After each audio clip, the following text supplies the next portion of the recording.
आज के इस वीडियो के अंतर्गत देखिए, आज हम क्लास 10th विषय विज्ञान अध्याय 2 अम्ल, क्षारक एवं लवण से प्रश्न पढ़ने वाले हैं कि अम्ल का जलीय विलयन क्यों विद्युत का चालन करता है। ठीक है, तो आज के इस वीडियो में हम इस प्रश्न को पढ़ेंगे कि अम्ल का जलीय विलयन क्यों विद्युत का चालन करता है। ठीक है, यदि आपको अम्ल और क्षार का कॉन्सेप्ट पता है तो आपको पता होगा कि अम्ल क्या देता है। ठीक है, अम्ल क्या देगा, बताइए क्या देगा अम्ल, क्या होता है अम्ल। तो अम्ल जल में घुलकर H क्या देगा, धन आयन की ऋण आयन, धन आयन देता है। ठीक है, और क्षारक क्या देगा, क्षारक क्या देता है, OH ऋण आयन देता है। ठीक है, चलिए कॉन्सेप्ट ये हमारा। तो आप यहाँ पे समझिए कि अम्ल का जलीय विलयन क्यों विद्युत का चालन करता है। क्यों करता है, क्योंकि इसमें H धनायन होता है। ठीक है, इसमें क्या होता है, H धनायन होता है जो कि विद्युत का वाहक होता है। ठीक है, वाहक मीन्स उसको और बढ़ावा देना, उसको और प्रभावित करना। तो इसलिए, ठीक है, इसलिए ही अम्ल का जलीय विलयन विद्युत का चालन करता है। ठीक है, देखिए बल्ब जलाने के लिए हम क्या करते हैं, बल्ब के दोनों डोरी लगाते हैं बोट में। यदि आप बल्ब, ठीक है, ये बल्ब समझ लीजिए, बल्ब की ये दो डोरी है, एक डोरी ये और ए नाम से और एक है बी नाम से। ठीक है, ये दो डोरी है।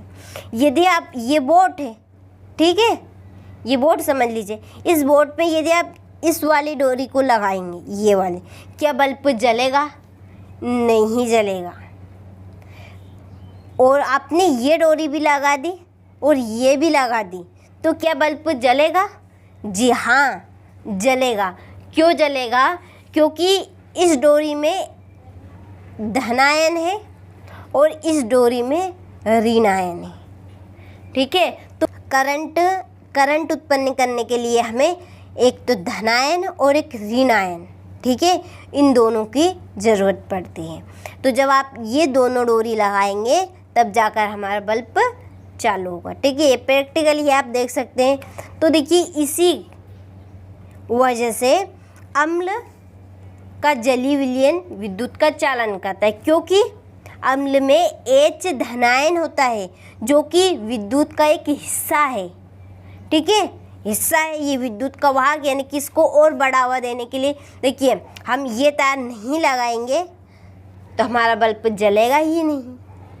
ठीक है, तो इस वजह से अम्ल का जलीय विलयन विद्युत का चालन करता है। ठीक है, अब आपको ये प्रश्न अच्छे समझ में आ गया होगा। ठीक है, तो चलिए प्रश्न की ओर हम चलते हैं। ठीक है, चलिए यहाँ पर देखिए इस प्रश्न का आंसर कि अम्ल के जलीय विलयन में H धनायन होते हैं जो विद्युत के वाहक होते हैं। ठीक है, इसलिए अम्ल का जलीय विलयन विद्युत का चालन करता है। तो आपको प्रश्न का आंसर अच्छे समझ में आ गया होगा।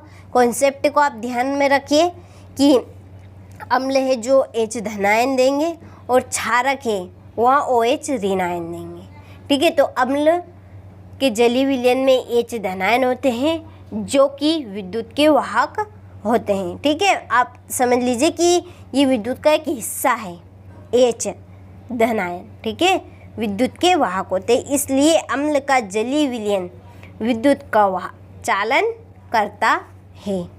ठीक है, तो चलिए इस प्रश्न का आप यहाँ से स्क्रीनशॉट ले अच्छे से और इस प्रश्न को आप अच्छे से कंप्लीट करें। तो चलिए मिलते हैं आपसे हम इसी तरह के अन्य प्रश्न के साथ। जब तक इस प्रश्न को नोट करें और कंप्लीट करें। ठीक है।